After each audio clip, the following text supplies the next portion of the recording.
고린도 후서 1 배경 고린도에 나타난 새로운 양상. 많은 여행을 했던 에라스무스는 고린도 후서를 잔잔히 흐르다가도 한꺼번에 모든 것을 휩쓸고 지나가고, 그러다가도 바닥이 말랐다가 어느 날 갑자기 범람하는 강에 비교했다. 이 서신은 역시 너무 넓고 깊어서 살펴보다가 이해하기에는 불가능한 대양에 비교되었다. 참으로 본 서신에서는 모든 종류의 문제들이 다뤄지고 있다. 고린도후서는 바울이 열정적인 활동의 사람이며 교회의 온갖 문제들과 투쟁하는 용기 있는 사람임을 보여준다. 고린도전서와 후서 사이의 기간 동안에 바울은 다시금 고린도를 방문하였다. 회중의 모임에서 그는 자신을 변호해주는 사람 하나 없이 오히려 모욕을 당하였다. 바울은 문제를 방치하지 않았던 바 디도와 다른 한 형제 12장 18절 편의 편지를 보냈다. 이 편지는 후에 분실되었다. 바울은 이 편지에 대하여 내가 큰 환난과 애통한 마음이 있어 많은 눈물로 너희에게 썼노니 2장 4절이라고 기록하고 있다. 디도가 고린도에 간 것은 바울의 세 번째 고린도 방문을 준비하기 위해서였다. 기쁜 소식. 바울과 디도는 바울이 고린도로 향할 때에 드로아에서 만나기로 하였다. 그러나 드로아에 도착한 바울은 부모의 심정 때문에 디도의 소식을 기다릴 수 없어서 더 멀리 여행하여 마게도냐, 아마 빌립보 또는 데살로니가였을는지도 모른다.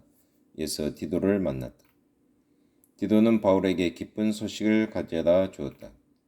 고린도 교회에서의 문제가 바로 해결됨으로써 범죄자들이 처벌을 받았던 것이다.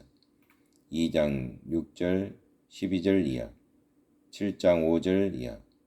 비천한 자들을 위로하시는 하나님이 디도의 오므로 우리를 위로하셨으니 7장 6절. 따라서 바울은 그가 당한 모든 어려움에도 불구하고 승리의 노래를 부를 수 있었다. 의심받는 바울의 권위. 바울의 입장을 생각해 보라.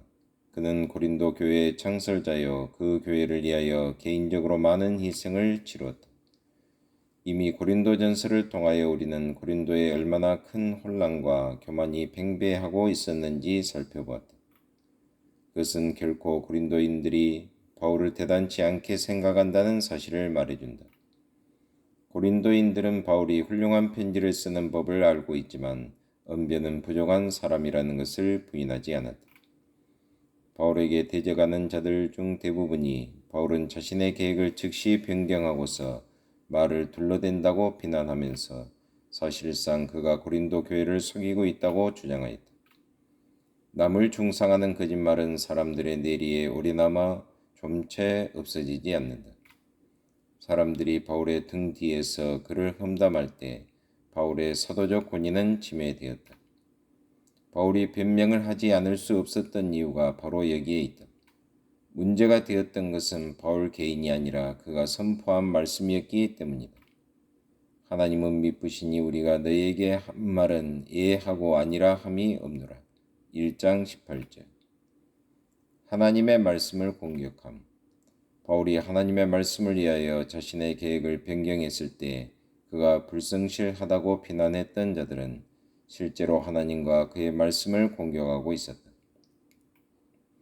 바울의 설교 방식을 멸시하는 자들은 사실상 신약의 영광스러운 메시지를 거부하고 있었다. 바울에게 있어서 문제는 자신이 개인적으로 어려움을 당하는 데 있지 않았다. 필요하다면 그는 얼마든지 그러한 어려움을 묵묵히 참고 견딜 수도 있었다. 그러나 그리스도의 사역이 방해를 받을 때 그는 침묵할 수 없었다. 시온을 위하여 그는 무엇인가를 말해야 했던 것이다. 이와 같은 동일한 이유로 바울은 역시 8장과 9장에서 민감한 사항인 재정에 관한 문제들을 다루고 있다. 바울은 아직도 예루살렘의 가난한 성도들을 위한 복음 운동에 관여하고 있었다.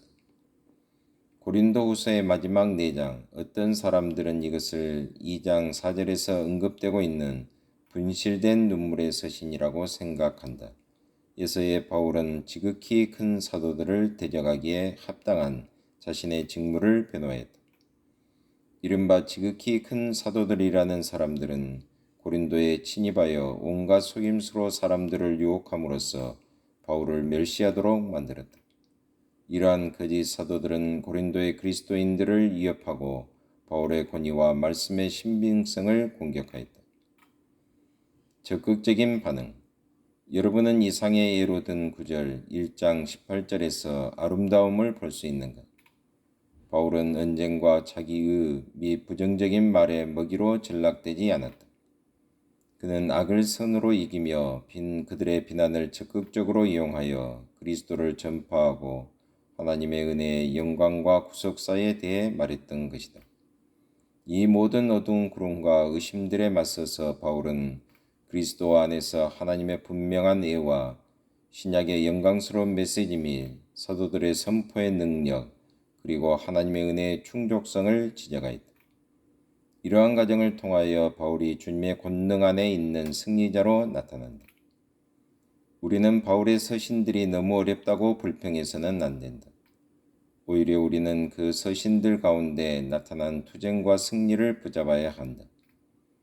그러면 그 서신들은 우리를 사로잡게 될 것이다. 항상 우리에게 승리를 주시는 하나님께 감사하리로다. 개관. 고린도 후서는 다음과 같이 분해할 수 있다. 인사와 감사 1장 1절로 11절. 사도의 직분에 대한 병명 1장 12절로 7장 16절.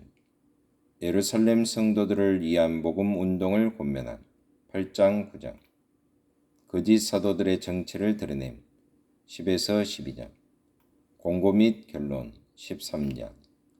우리가 아는 한 바울은 고린도인들에게 4개의 서신을 썼다. 첫 번째 서신은 고린도전서 5장 9절에 언급된 것으로 분실되었다. 두 번째 서신이 바로 고린도전서이다. 세 번째 서신은 고린도후서 2장 4절에 눈물의 서신으로 묘사된 것으로서 역시 분실되었고 네 번째 서신이 바로 고린도후서이다.